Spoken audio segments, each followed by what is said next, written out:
سلام و روزتان بخیر. من مرهون هستم. شما بیننده سلسله بیایید پشتو بیاموزیم هستین. با سلسله درس‌های گذشته ما امروز درس مؤنث و مذکر داریم. برخلاف زبان دری فارسی، در زبان پشتو ما مؤنث و مذکر داریم که وسط زبان پشتو را نشان میدهد.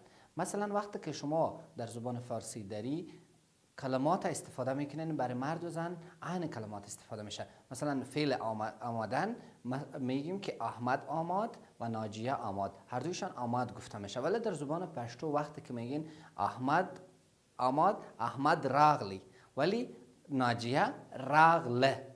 اینجا شما متوجه میشین که فعل متفاوت میشه و به نظر داشت کلمات هستند که مؤنث و مذکر هستند. و این اساس در زبان پشتو ما مؤنث و مذکر داریم که ما این مؤنث و مذکر با نظر داشت مشخصات خود، با نظر داشت نشانه های خاص که در کلمات در آخر کلمات میاین جمع بندی کردیم که برای شما ارائه میگردن. یک چیزی که شما باید متوجه باشین است که در زبان پشتو و در زبان های دیگر همیشه حرف آخر در کلمه سر تمام جمله تاثیرگذار هستند و جمله را برای خود مطابقت میدهند.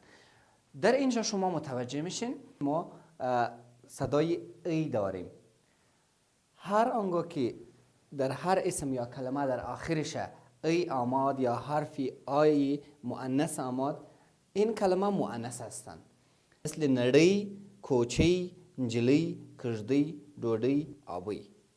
اینجا یک نکته باید شما در نظر داشته باشین، او ای که هر وقت حرف آخر کلمه سر کلمه تاثیر میگذاره و هر کلمه سر مکمل جمله تاثیر میگذاره. کاتگوری دوم کاتگوری زبر هستند. ما و شما در واولها زبر خوانده بودیم که زبر نصف الف هسته. اینجا شما متوجه میشین هر آنگاه که زبر در آخر کلمه آمد و کلمه مؤنث است، مثل استرگه، خوژه، شزه، خله، پشه، کوته. و کاتگوری سوم الف هستند. هر وقت که در آخر کلمه الف آمد و کلمه مؤنث است، مثل شکلا، رنا، زلا، جڑا، خنده، انا.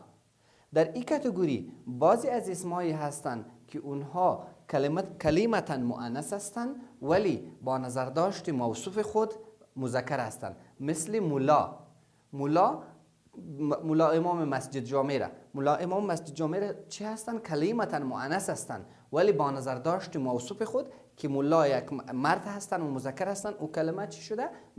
مذکر برای جمله استفاده میشه. کاتگوری چهارم واو طویل هسته. در واو طویل هر وقت که واو طویل در آخر کلمه آمد و کلمه مؤنث هستند، مثل بزو، پیشو، شارو، پشتو، ورشو، سکالو. کاتگوری پنجم کاتگوری هسته که در این کاتگوری ما متوجه میشین کلمات که از نگاه معنا مؤنث هستند، یعنی نشانی مؤنث بودن یا نشانی تانیث در او وجود نداره، مثل مور، خور، لور، مجور، ندرور. تا اینجا شما متوجه شدین پنج نشانه ما گفتیم که هر وقت این پنج نشانه ها در ایتو کلمات بیای و کلمات مؤنث هستند. بعضی استثناءات بسیار جزئی وجود داره که ما اینجا وقت ما را او ضایع نمیکنیم، به خاطر اینکه او بسیار خرد و بسیار چی هستند، جای بسیار مخصوص دارن. میایم به مذکر مثل که ما دیدیم که مؤنث از خودشان علامات داره، مذکر همچنان از خودشان علامات و مشخصات خود دارن.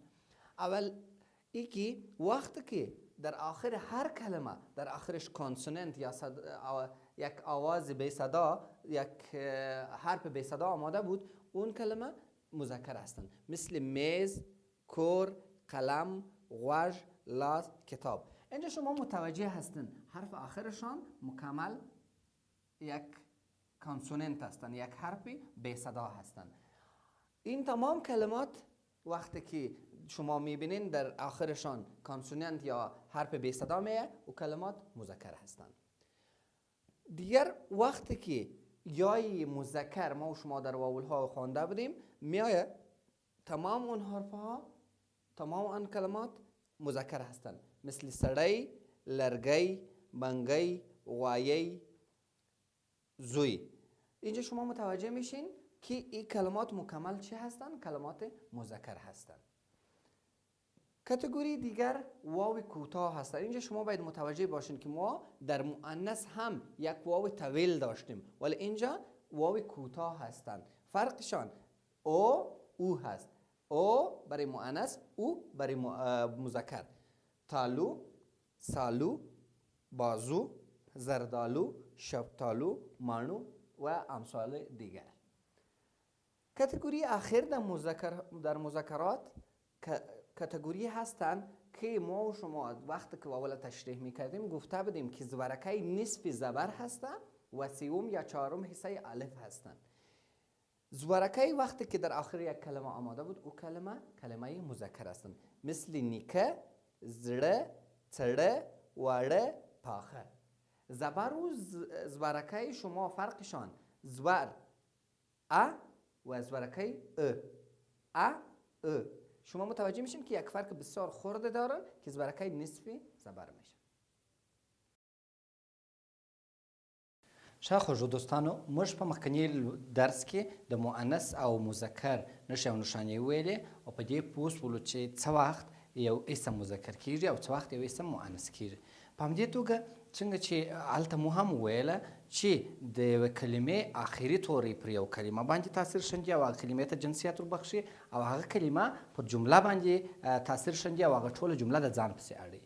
نو د دغه مؤنث او مذکر جوړښت دلته ځکه مهم دی چې په جمع کې هم عین حالت ځان ته غوره کوي. کله چې یو اسم یا یو کلمه جمع کیږي نو په عین توګه مؤنث او مذکر په نظر کې نیول کیږي. دلته تاسې په لومړۍ کټګوري کې وینئ ټول هغه اسمونه چې په کانسوننت سره پای ته رسېدلي وي هغه په آن سره جمع کیږي. دلته تاسې ګورئ چې هلک، مچ، ګل، پړانګ.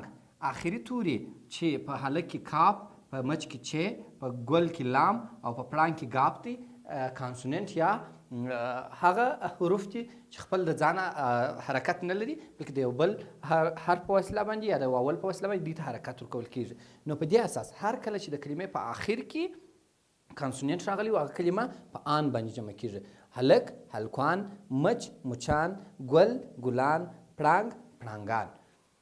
بله کټګوري هغه کټګوري ده چې په ونه باندې جمع کیږي. کله چې تاسو یو داسې کلمه په مخه دارله چې په آخر کې یې زورکی و لکه زړه، زړونه، نیکه، نیکونه، تره، ترونه. بله کټګوري اسمونه یا کلمې هغه کلمې دي چې موږ د واولونو په تشریح کې هم ویلي وه چې هر هغه کلمه چې په مذکره یا باندې چې موږ ویلي وه چې بې ټکو یا مذکره یا ده ځکه چې د یو کلمې په آخر کې راسي هغه کلمه مذکر اړوي.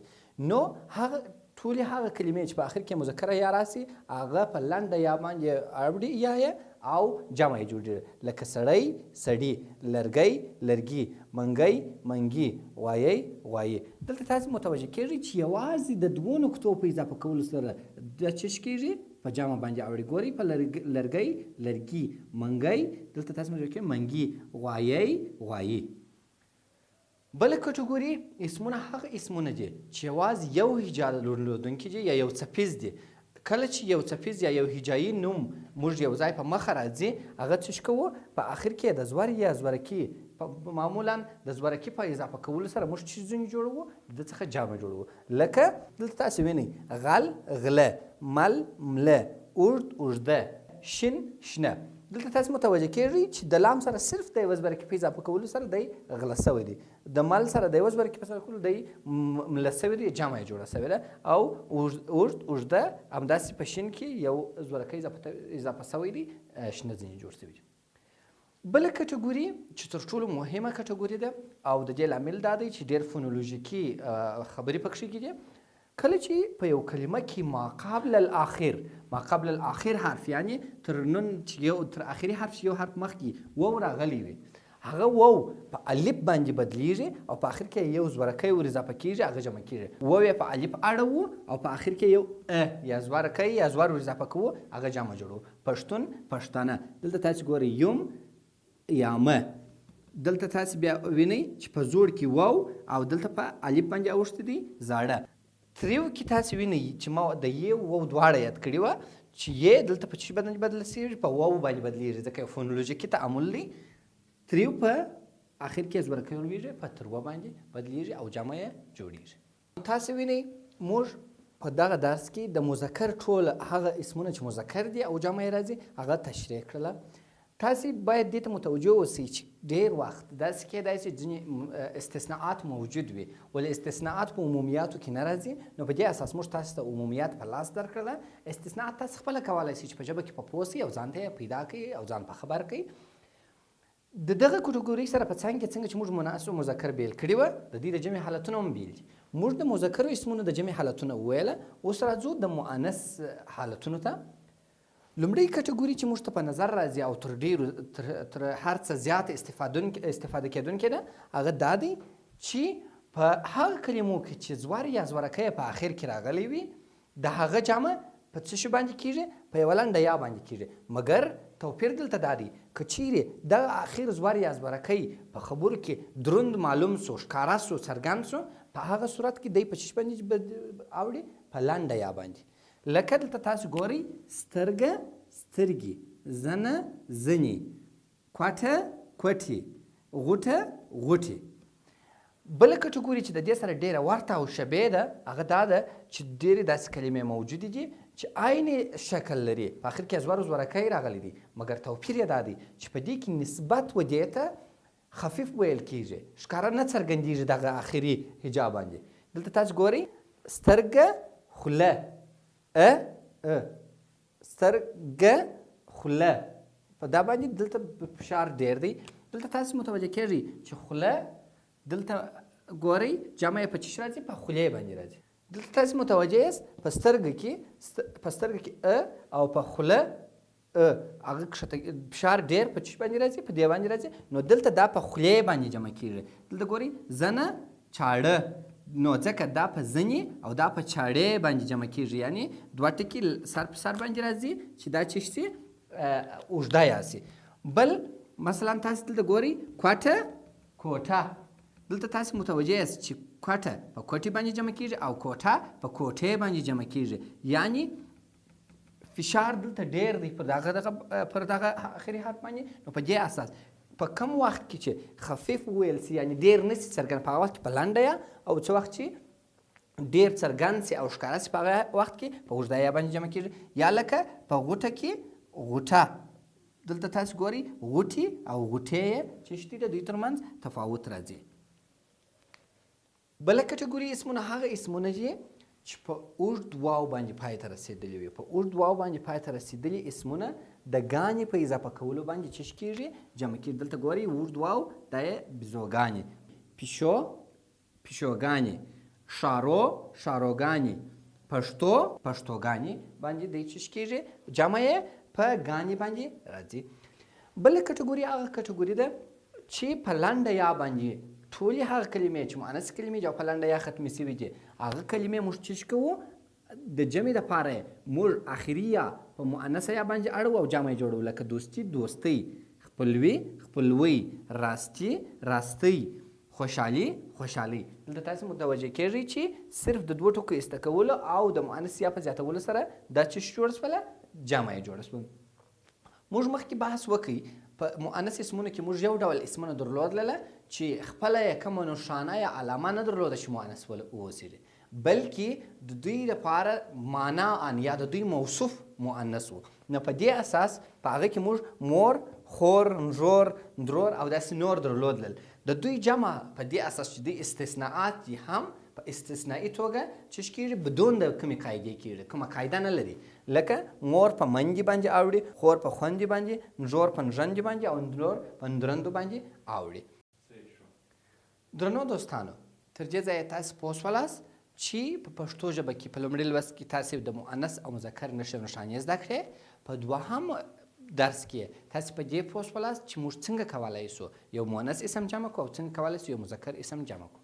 مګر یوه خبره چې زه تکرارا بیا کوم هغه دا ده چې په ژبه کې ډېر استثناءات موجود دي چې د ژبې د استفادې څخه وروسته تاسو په دې پوهېدای شئ چې دغه شی یو استثنائي حالت لري او دلته استفاده کېدای شي. مګر کوم شیان چې په عمومي توګه استفاده کېږي هغه موږ تاسو ته وړاندې کړل. هیله من یم چې د پاملرنې او توجه وړ مو ګرځېدلي وي. تر بل درس پورې مو الله حافظ او ښه وختونه.